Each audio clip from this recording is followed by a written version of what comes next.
Rosemary Fletcher never thought her day could get worse, but it did the moment 6 rough men in worn leather coats pushed into her small herb shop in Copper Creek. She had just learned that her trading partner had taken all their savings and run into the mountains, leaving her with $300 of debt to dangerous men. Her hands shook as she sorted dried leaves on the counter. The tallest man stepped forward. His voice was deep and cold. "Miss Fletcher, Mr. Hawthorne wants to speak with you." Every person in Copper Creek knew that name. Caleb Hawthorne, the most feared mountain trapper in the region. A man known for staking claim to more land than anyone in 50 miles. A man people did not cross. Rosemary tried to keep her voice steady. "I'm busy sorting wintergreen." But her stomach twisted as she reached under the counter for her small hunting knife. "It wasn't a request," the man said. 15 minutes later, she stood inside a wooden cabin high above Beer Valley. The valley below was calm and beautiful, but Rosemary's heart pounded as she stared at the man standing with his back to her. Broad shoulders, straight posture, hands clasped behind him as he looked out the window like a king surveying his land. "Your partner stole my money," Caleb Hawthorne said without turning. $300 that he borrowed to invest in your shop." "I didn't know," Rosemary said. "He told me he had a private loan from Denver." Caleb turned then. Rosemary felt her breath catch, dark hair, gray eyes as sharp as ice, a jaw that looked cut from stone. His face was handsome but cold, and his eyes held a quiet danger that made her step back. "You have 2 options," Caleb said, circling his desk like a wolf. "Option 1, you pay me now. If you cannot, I close your shop and you end up with nothing. Option 2 is much more interesting." Rosemary's heart sank. "What does that mean?" Quote, "My grandmother is dying," he said. "Her last wish is to see me married before winter ends. She owns 40% of my company. If I'm not married, her shares go to the church." Quote. Rosemary blinked, stunned. "And what does that have to do with me?" Quote, "I need a wife for 1 year," Caleb said plainly. "After that, we separate. No romance, no problems. You get your debt forgiven and money to start over somewhere else." Quote, "You want me to marry you, a complete stranger?" Quote, "A marriage of convenience," he corrected, "nothing more." Rosemary felt anger rising. "This is insane. I don't even know you." Caleb opened a leather folder on his desk. "Your sister's medical bills are high. Your father's farm is close to losing the bank loan. You owe me $300. You are, Miss Fletcher, running out of choices." Rosemary stiffened. "I am not desperate. I'm resourceful. And if I agree, I want something more." Caleb lifted a brow. "You're in no position to negotiate." "If I give up a year of my life," she said firmly, "you will fund the school project in Pine Ridge. Your business is blocking it by keeping lumber prices unfair." For the first time, Caleb looked surprised. Then he laughed softly, with no warmth at all. "You are brave," he said, "or foolish." He held out his hand. "Do we have a deal, future Mrs. Hawthorne?" Quote. Rosemary stared at his hand. A year with this dangerous man, a deal that felt like a trap. But her family needed help, and the school project mattered deeply to her. She took his hand. "Deal, but don't expect me to act like an adoring wife." "Oh, you'll act how I need you to act," Caleb said. "I can be very persuasive." What Rosemary didn't see was the spark in his gray eyes, something not tied to business at all, but to the fiery woman who dared to challenge him. 4 days later, Rosemary stood in his cabin again, pacing while Caleb worked through his ledger. "You want me to tell my family what?" she demanded. "That we've been secretly courting for 7 months, he said calmly. "That I proposed during a picnic near Silver Falls." "No one would believe I went to Silver Falls," she muttered. "Your family lives in Missouri. They haven't seen you in a year," Caleb replied. He slid a thick folder toward her. Inside were portraits of them together, written love letters, and a full timeline of their relationship. "This is disturbing," she said. "This is thorough," he corrected. "My grandmother is hard to fool." "When do I meet her?" Rosemary asked. "Tomorrow evening. Dinner at the family home." Quote. Caleb then pulled a small wooden box from his vest and opened it. A gold ring with a huge sapphire glowed inside. "Isn't this too much?" she asked. "It's what people expect from me," he said. He slid the ring onto her finger. His touch surprised her. It was gentle, almost warm. "There's one problem," she said softly. "I can't act." "Then we'll practice," Caleb said. Before she could protest, he cupped her face in his hands. His expression softened. His voice grew warm. "Rosemary," he said, looking into her eyes, "you challenge me. You make me want to be better." Her heart fluttered, even though she knew it was all pretend. Then he dropped his hands. "Your turn." Rosemary tried her best. "Caleb, you're really wealthy and handsome." He sighed. "We have a lot of work to do." Rosemary stood outside the Hawthorne family home, a grand log mansion in Eagle Ridge that made her feel small and out of place. Caleb rested his hand lightly on her back as they walked up the stone steps. His touch was steady, but her heart raced. Tonight, she would meet the family of the man she was pretending to love. It felt impossible. "Remember everything we practiced," Caleb murmured. "No pressure at all," she whispered back. The door opened before they could knock. A strict-looking housekeeper nodded at Caleb. "Mr. Hawthorne." "Miss Fletcher, the family is waiting." As they walked through the grand entry, Rosemary saw large tapestries, carved wooden beams, and family portraits lining the walls. Everything felt heavy with history. She leaned close to Caleb. "I feel like I'm walking into a wolf's den." "Wolves are predictable," Caleb replied. "My family is not." Inside the parlor, 3 people rose when they entered. A tall woman with sharp features, a cheerful man with kind eyes, and an elderly woman sitting in a high-backed chair, her presence commanding the entire room. Caleb stepped forward. "Aunt Margaret, Uncle Thomas, grandmother." Then he turned to Rosemary. "This is Rosemary Fletcher, my fiancée." Margaret approached first. Her eyes were assessing, but her smile was polite. "Lovely to meet you. What a surprise Caleb has given us." Thomas shook Rosemary's hand warmly. "A delightful surprise," he said with a laugh. Then the elderly woman extended her hand. "I am Clara Hawthorne," she said. "Come closer, child. My eyes aren't what they used to be." Rosemary stepped forward and took her hand. Clara's grip was surprisingly strong, and her sharp brown eyes studied her carefully. "So," Clara said, "you are the woman who captured my grandson's heart. Sit beside me and tell me everything." For nearly half an hour, Clara asked gentle but pointed questions. Rosemary answered as best she could, following the backstory Caleb had drilled into her. She started to relax, until Clara leaned back, narrowed her eyes, and asked, "And how did you two meet? Caleb has been very secretive about you."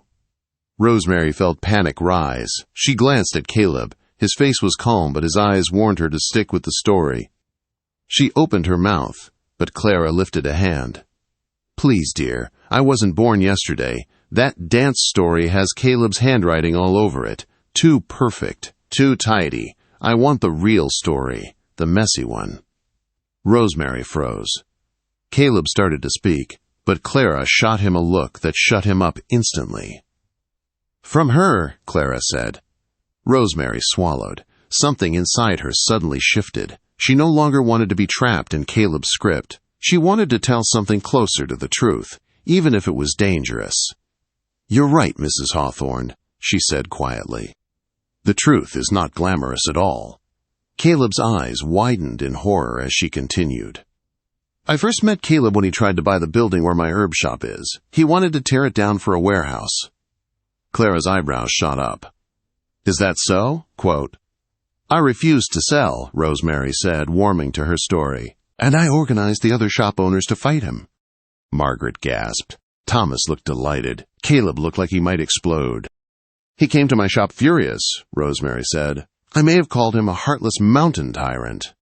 Clara gave a small laugh. "And what did my grandson do?" Quote, "He asked me to supper. I said no. 4 times. Caleb suddenly leaned in, his voice soft. "The 5th time, I brought her a rare orchid. Not to impress her, but because she loves caring for damaged plants. This one was close to dying. Rosemary stared at him. His tone wasn't practiced or fake. It was warm, almost tender. "That's when I knew she was different," Caleb said, meeting Rosemary's eyes. "She sees strength in things others overlook." The room went quiet. Something unspoken passed between them. Clara smiled. "Now that sounds like the truth." Later, Clara asked them to join her in the garden before supper. When the three of them stepped outside, wild roses framed the path. Rosemary loved the smell of the herb beds. Caleb pulled Rosemary aside behind a tall hedge. "What were you thinking?" he whispered. "You went completely off script." "I told a story that felt real," she said. "Your grandmother is too smart for rehearsed lies. The best lies have truth in them, Caleb." Caleb shook his head, but his eyes held something new, something softer. "You did well," he admitted. Before she could answer, Clara called them inside for supper. As they walked back, Caleb touched Rosemary's arm. "There's something you should know about my grandmother." "What is it?" Quote, "She has consumption. The doctors say she has 8 months at most. This wedding might be the last joy she gets." His voice shook, just a little. For the first time, Rosemary saw the man behind the stone face, a grandson scared of losing the woman who raised him. "We'll make it special," Rosemary said softly. Caleb looked at her like he wasn't expecting kindness, but needed it more than anything. They didn't see Clara watching from the porch, a knowing smile on her face. She saw the way their hands brushed as they walked. She saw how close they stood, and she saw the truth growing between them long before either of them did. Rosemary woke the next morning to loud knocking on her cabin door. She rushed to pull on her robe, thinking something terrible had happened. When she opened the door, Dorothy Barnes, the fast-talking seamstress of Colorado Territory, stood there waving her arms in distress. "We have a catastrophe," Dorothy cried. "The church roof collapsed in last night's storm." "What?" Rosemary gasped. "Is everyone safe?" "Yes, but the damage is terrible. We need a new wedding location immediately." "Mr. Hawthorne said you would know what to do." Rosemary almost choked. "Since when does Caleb think I have excellent judgment?" "1 hour," Dorothy said, already walking away. "Meet me at the general store. Bring your sketches." Later that morning, Dorothy sat at a table tapping her nails. "What about Caleb's mountain property near Aspen Grove?" she asked. "Caleb owns property there?" Rosemary asked, surprised. "Of course," Dorothy said. "He owns half the mountains." Rosemary blushed. "We don't talk about his land holdings." "What do you talk about then?" Dorothy asked. Rosemary panicked. "Plants." Dorothy stared at her, clearly unconvinced. Still, they sent a message to Caleb. His reply came fast.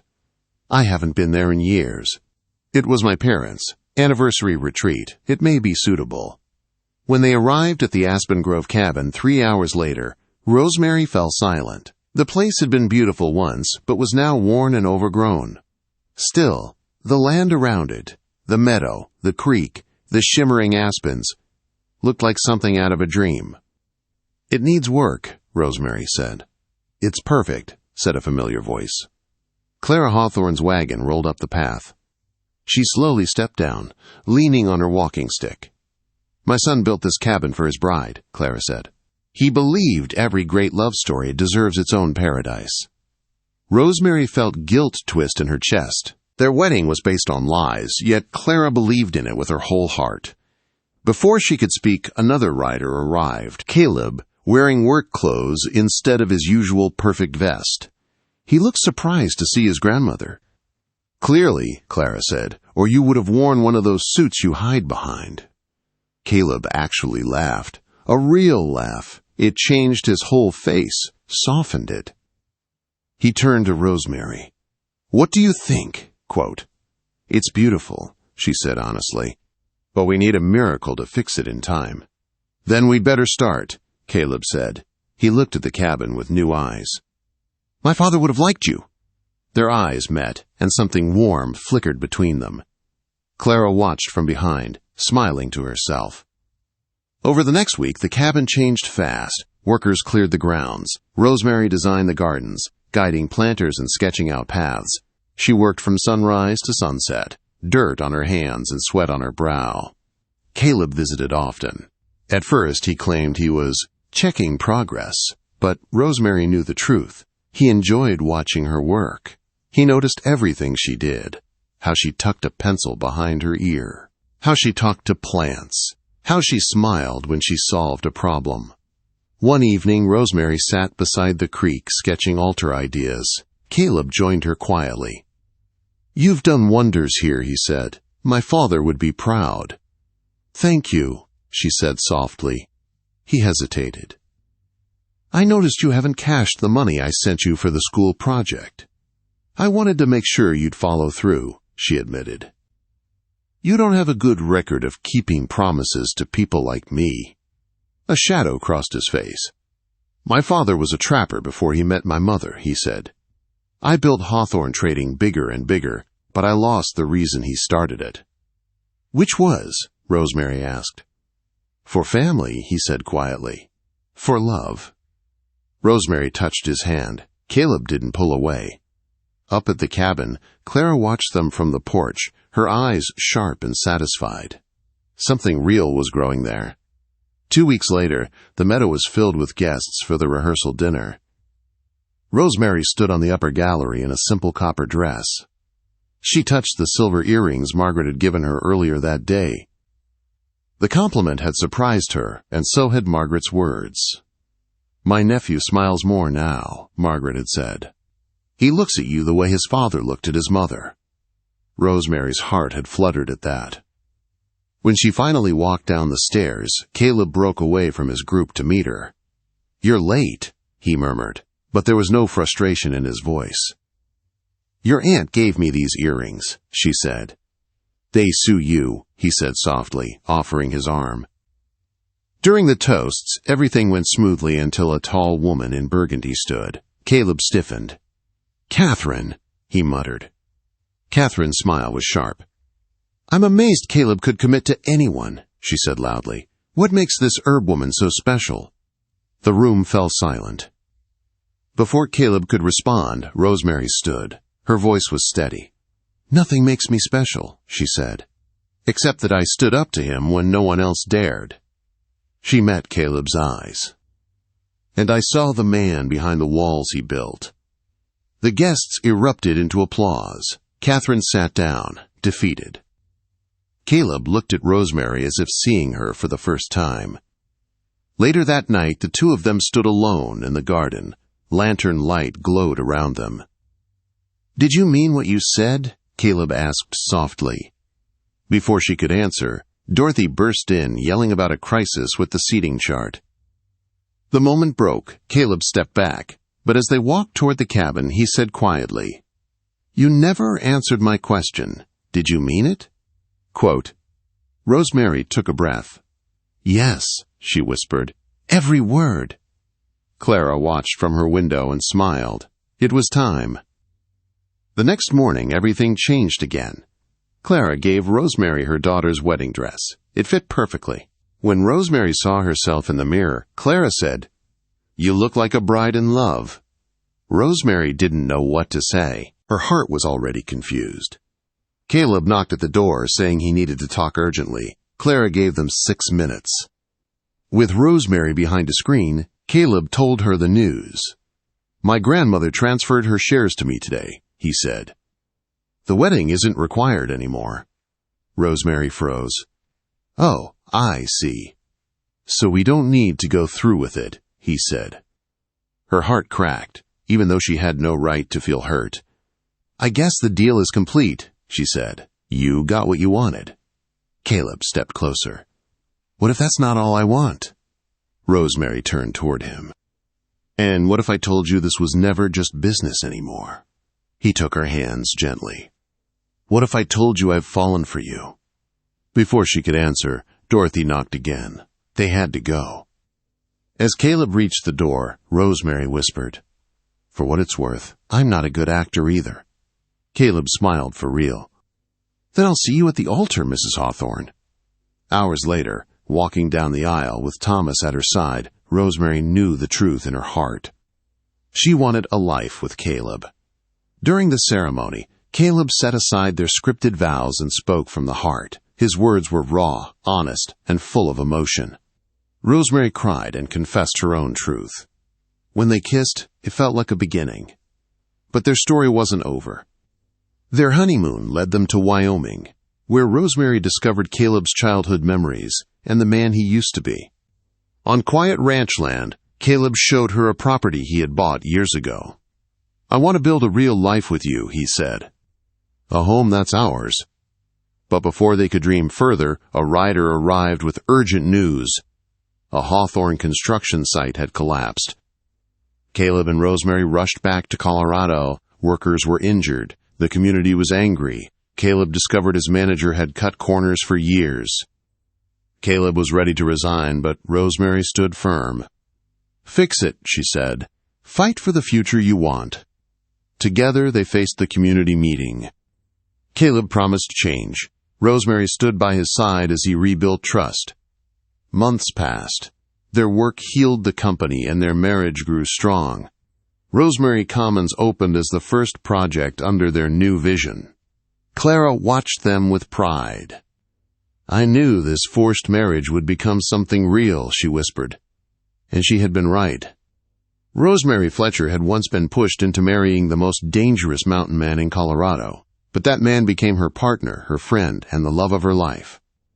Together they built something new, something lasting, something true.